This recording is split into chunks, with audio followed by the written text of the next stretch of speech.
Okay, well that was a fun little dance we just did.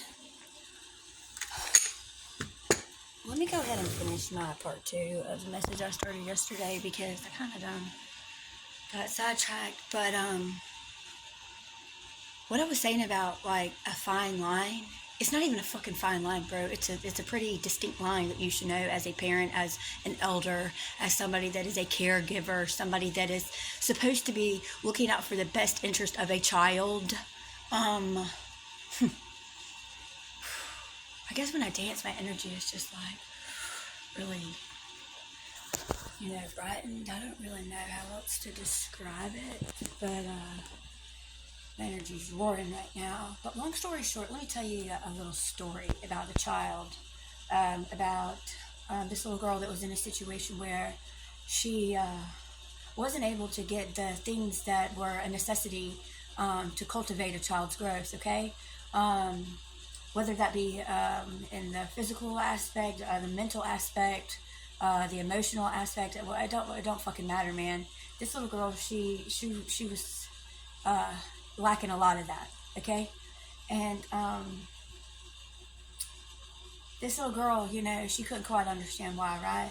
It's like, what did I do wrong where I don't deserve to get food?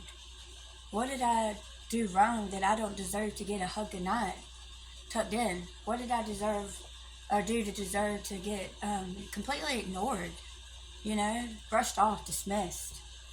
I don't care who you are. I don't care who you're married to. I don't care if you're not married, if you are, if you're dating, if you're single, if you're in love with your gosh dang self. If you make a choice to bring a child into your life, into the world, you better do right by them.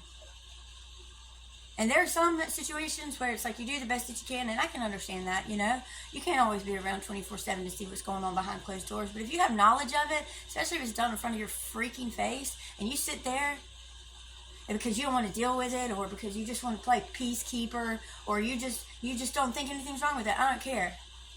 All this stuff happened to this little girl that I'm talking about, right?